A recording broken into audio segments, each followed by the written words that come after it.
பத்திரிகையாளர் திரு சோமு இணைந்திருக்கிறார். திரு டிவி சோமு, செங்கோட்டையனோட குரலை கலக குரலா பார்ப்பதா, இதற்கு என்ன எதிர்வினை இருக்கும்னு நினைக்கிறீங்க? ஒரு 10 நாள் கெடு அப்படிங்கிறதெல்லாம் திரு எடப்பாடி பழனிசாமி உடனே ஏத்துக்கிட்டு ஆமா அண்ணன் செங்கோட்டையன் சொல்லிட்டாரு எல்லாரும் இணைப்போன்னு இணைச்சிருவாரா? என்ன மாதிரியான இம்ப்ளிகேஷன்ஸ் இந்த நிகழ்வுக்கு இருக்கும்னு நினைக்கிறீங்க?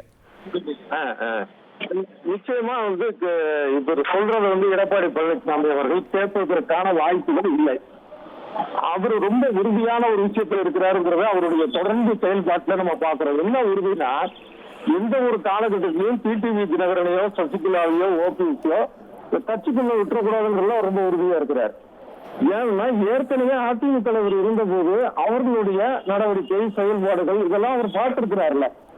அதனால மறுபடியும் நம்ம மறுபடியும் 2வது இடத்துக்கு போயிடக்கூடாது அப்படிங்கிற ஒரு இடத்துல அந்த ஒரு திங்கிங்ல இருக்கிறாரு.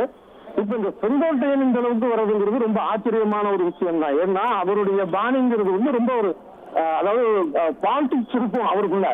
ஆனா அது வெளிப்படையான அதிரடியான பாலிடிக்ஸ் பண்றவர் கிடையாது அவருடைய கடந்த காலங்கள்ல.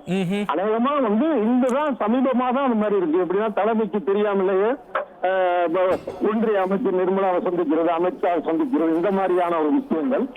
இவர்கிட்ட இருக்கிற இந்த மாறுபாடு இருக்குல்ல, அதன் பின்னணியில பாஜக இருக்கும் அப்படிங்கறதுதான் அதை மறைமுகமா சொல்ல வேண்டியதில்லை. அது சிதம்பர ரகசியம் ஊரறிஞ்ச ரகசியம் மாதிரி சொல்லலாம். இந்த ஒரு சூழல்ல இவரு மேல நடவடிக்கை எடுப்பாங்களான்னு ஒரு கேள்வி கேட்டோம்னா நிச்சயமா நடவடிக்கை இருக்காது. இல்ல, இப்ப நீங்க கருதுவது இத செங்கோட்டையன் பாஜகவுடைய பேக்கிங்கோட அதை செய்யறாரு, ஆகையால நடவடிக்கை இருக்காதுன்னு பாக்கலாமா? இருக்கலாம். என்ன காரணம்னு சொல்ற அப்படின்னா, ஒரு நகைச்சுவையாக இருந்தாலும் யதார்த்தம் தான். இப்ப குருமூர்த்தி உடனடியா ஒரு வினையாற்றி இருக்கிறாரு. துக்ளக் ஆசிரியர் ஆடிட்டர் குருமூர்த்தி. அதாவது செங்கோட்டையன் சொல்றது ரொம்ப சரியான ஒரு விஷயம், அதுதான் அதிமுகவுக்கு நல்லது. ஆனா எடப்பாடி பழனிசாமி தனக்கு அது நல்லது இல்லைன்னு நினைச்சிட்டு அதை செய்ய மாட்டேங்கிறாருங்கிற வார்த்தையை சொல்லியிருக்கிறாரு. சோ இது பாஜகவுடைய ஒரு எண்ணத்தை தான் ஒரு வெளிப்படுத்தி இருக்கிறார்.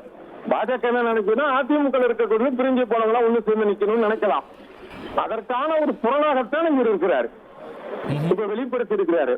அப்ப இவரு மேல ஒரு கடுமையான நடவடிக்கை அப்படின்னா 2 வித பாதிப்பு ஏற்படும். ஒண்ணு, பாஜக கூட இருக்கக்கூடிய அந்த ஒரு உறவுல சிக்கல் வருமோ அப்படிங்கிற ஒரு எண்ணம் இருக்கலாம் எடப்பாடி பழனிசாமி அவர்களுக்கு.